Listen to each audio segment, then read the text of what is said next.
Apple has announced a radical upgrade to parental controls to help protect children from accessing inappropriate content. Set to be available this year, the new controls will be divided into age ranges: 4+, 9+, 13+ and 16+. This will allow developers to block unsuitable content without users having to provide personal data like birthdays. And for more, we are joined by journalist Angela Mollard and Foreign Editor Hugh Whitfeld. Good morning to you both. Hugh, to you first. Do you think this will be effective? I just feel like kids are going to get away or get around anything that's put in place. We know that 2-year-olds know how to open their parents' phones anyway. So anything that Apple does, I feel like kids are smart enough to find a way around the back door and get around it anyway. It's a nice little marketing tool from Apple to maybe parents want to switch from Samsung to Apple or something like that, but whether or not it's going to be effective, I think it's a tough ask. And this move from Apple raises a bigger ethical question, maybe. Is it acceptable for mums and dads to snoop through their child's phone? And if so, at what age do they deserve their privacy?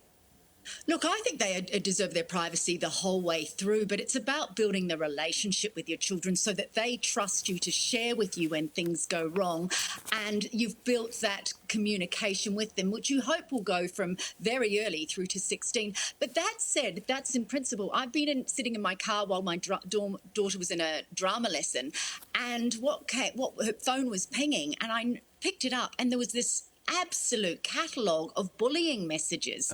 I rang the school that the boy was from and spoke to them, and they dealt with it. So in that occasion, when I stepped in, I didn't have authority to look at my daughter's phone, but we had a big conversation after that. So I think it has to be on an ad hoc basis. Yeah, in that scenario, it does work.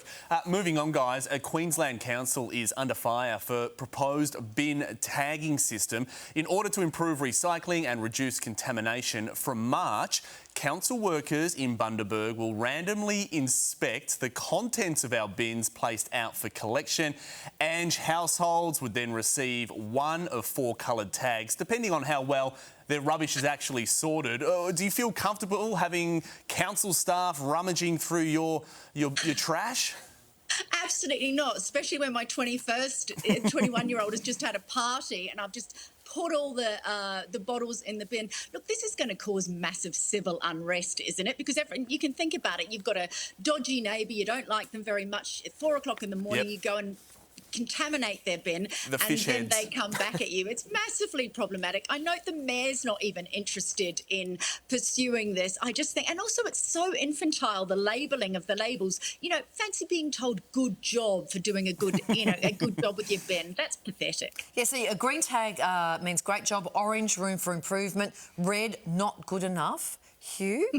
Like, don't we get judged all the time? Never got our garbos judging us. I'm okay with parents looking at their kids' phones. Yeah. I'm not sure about the garbo or their council going through your bin. I mean, come on, that is Big Brother, like coming into your lives, into your street, into your kitchen, into your homes to see what's going on in people's bins. I don't know that I would score particularly well. London, after 10 years in London is not great at recycling. You get into really bad habits, but aim for green, but maybe in the home. Maybe you can do that with kids. What have you got to hide, Hugh Whitfeld? What have you got to hide? I'm an open book, David Wood. I'm an open book. Those pizza boxes, won't you? Stay with us. Ange and Hugh are weighing in on another street fight after an angry note was left on a driver's windshield. Oh, we love this. Find out what it said after this.